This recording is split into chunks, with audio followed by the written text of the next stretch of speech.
Hello friends, welcome to our channel. दोस्तों, मेरा नाम अली हैदर है। मेरा नाम अली रजा। मेरा नाम आमिर। तो दोस्तों, अभी ये नंबर है दीवार मूवी का, अमिताभ बच्चन लेजेंड की 1975 भाई 1975। देखते हैं क्या है इसमें। प्ले करें भाई? हाँ यार, प्ले कर। लेडीज एंड जेंटलमैन, अब वो मेडल दिया जा रहा है जिस मेडल को सीने पे लगाने की आरजू हर पुलिस ऑफिसर के दिल में होती है। ये मेडल हर साल उस पुलिस ऑफिसर को दिया जाता है जो ऑफिसर न सिर्फ अपनी ड्यूटी करता है बल्कि उस ड्यूटी और अपने कर्तव्य से कहीं ज्यादा आगे बढ़कर कानून की हिफाजत करता है। इस साल वो मेडल हमारे होनहार officer sub inspector Ravi Varma को दिया जा रहा है।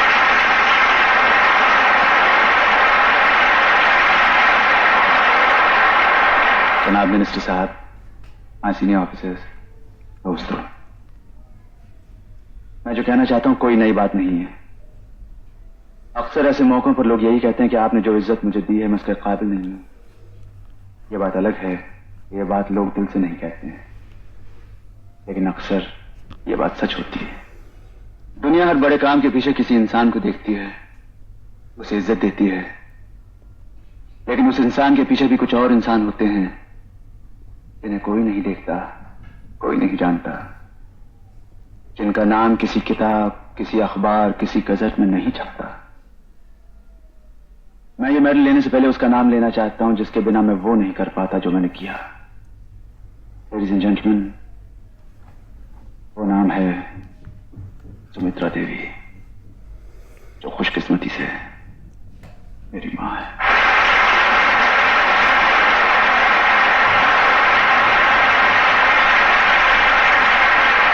जिस काम के लिए मुझे ये मेडल दिया जा रहा है वो काम बेशक इन हाथों से हुआ है, लेकिन इन हाथों में शक्ति मेरी मां की थी। इसलिए मैं इजाजत चाहूंगा कि ये मेडल मेरी तरफ से मेरी मां के स्वीकार करें। चलिए मां, आइए, चलिए।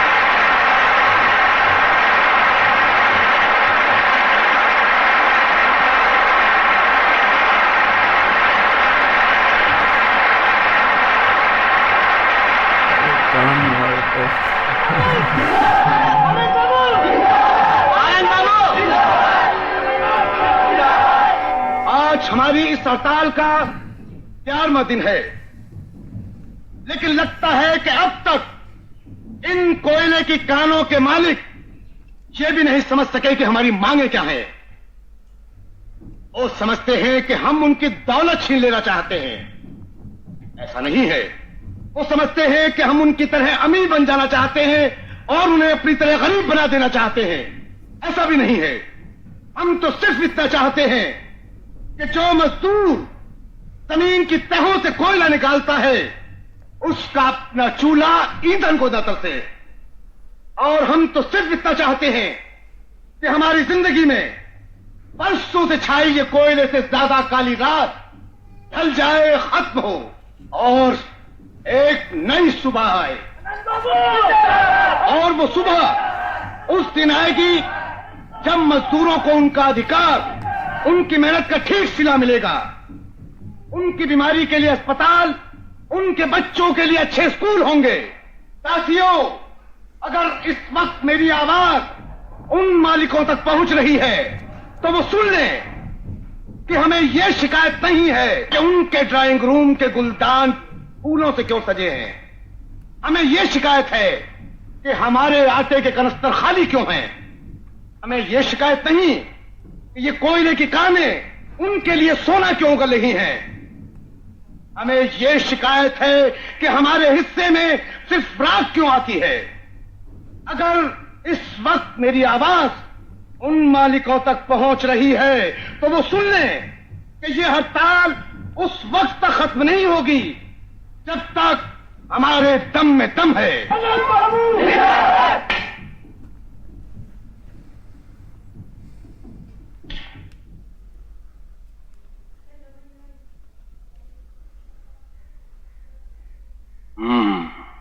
बोलता अच्छा है ये तो चुप करा दूं। नहीं बचन सिंह, ऐसी गलती कभी नहीं करना। अगर लीडर की सही वक्त पर मौत हो जाए तो हमेशा के लिए अमर हो जाता। उसका तो ज्यादा जिंदा रहना ही उसके लिए मौत है। तो फिर बताइए क्या करे? कमबख्त रिश्वत भी तो नहीं लेता। ऐसा नहीं तो कुछ और सही। हर इंसान की कोई ना कोई कमजोरी जरूर होती है। एक दुखती रग, इस पर उंगली रख दो तो अपने तमाम उसूलों का सौदा करने के लिए तैयार हो जाता। लेकिन सवाल सिर्फ इतना है कि आनंद बाबू की ऐसी कौन सी कमजोरी है?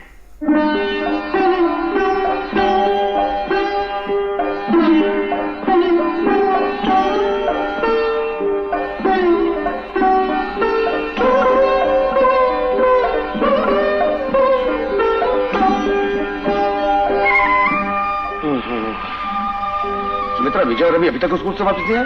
आते ही होंगे। बच्चों को स्कूल से आने में थोड़ी देर हो जाए तो तुम्हें फिक्र भी हो जाए। लो आ गए।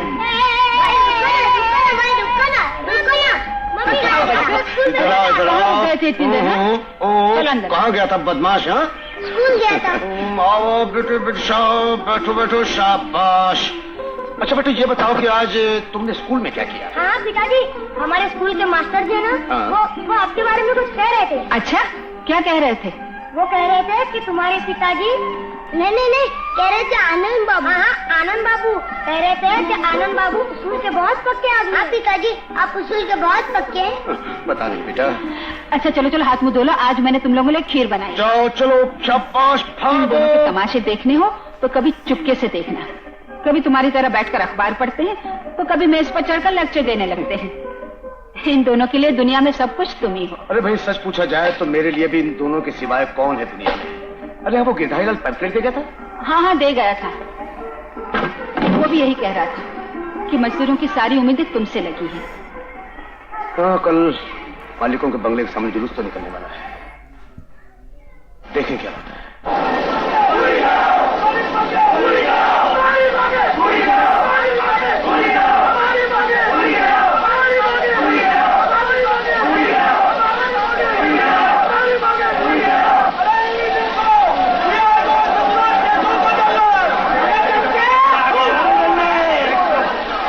भाइयों, सेठ लोग आपसे समझौता करने के लिए तैयार हैं। आप लोग अपने लीडर को भेज दीजिए जो आप सबकी तरफ से दस्तखत कर सके।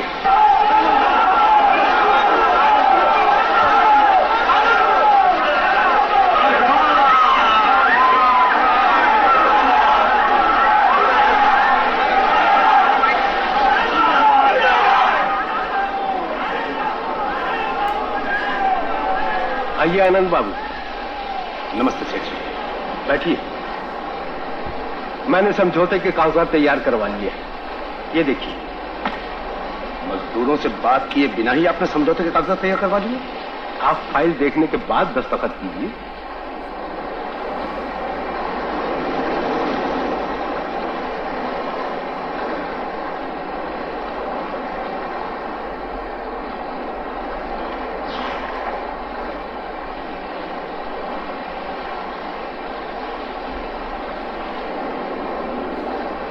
सेठ जी, क्या आपने ये मजाक करने के लिए मुझे अंदर बुलाया था?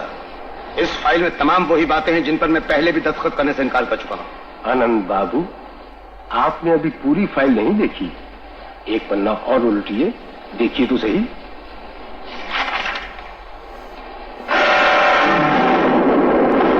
जी, आनंद बाबू, मैं बिजनेसमैन हूं। मुझे भी ये हथकंडे पसंद नहीं, लेकिन कभी कभी आप जैसे आदमी मुझे मजबूर कर देते हैं। मेरे बीवी बच्चे कहाँ हैं? जहां भी हैं अभी बहुत आराम से हैं। आप जानते हैं सेठ जी कि आप कितना बड़ा जुर्म कर रहे हैं। आप चाहे तो मुझे इस जुर्म से रोक सकते हैं। इन कागजात पे दस्तखत कर दीजिए, कल आपके बीवी बच्चे हिफाजत से आपके घर में पहुंच जाएंगे। और अगर मैं दस्तखत न करूं तो?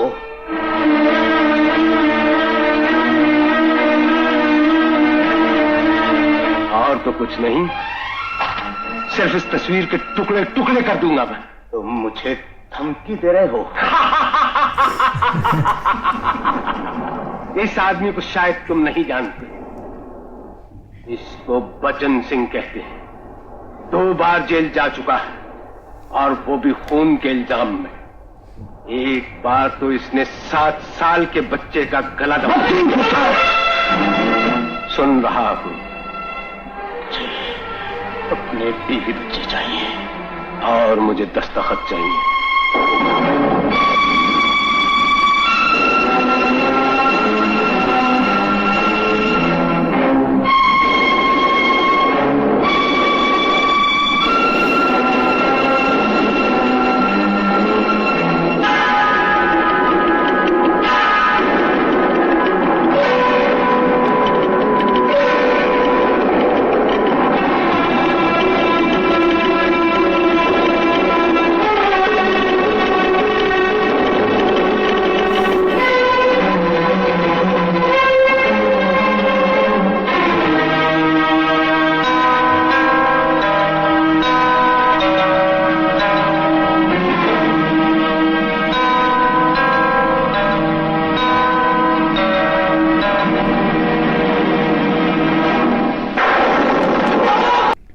यार ये गलत है। मजदूर जो है उनके हक के लिए लड़ रहा है और फिर आप ऐसे उसको ब्लैकमेल कर रहे हो। पहले जब हंसा था ना तभी समझ गया ये सेठ बड़ा हरामी है और गलत कर रहा है, और मजबूर होकर उसने भी कर दिया भाई साइन। हाँ यार, ये तो बड़ा गलत किया है। बेचारा आया था बड़ा मसीहा बनकर, भाई इसको ये बच्चे को अगवा कर लिया है। भाई साहब ऐसा ब्लैकमेल तो भाई नहीं करना चाहिए। उल्टा यार उसकी सारी फैमिली को ही इसने ना बंदी बना दिया, बोले साइन करो।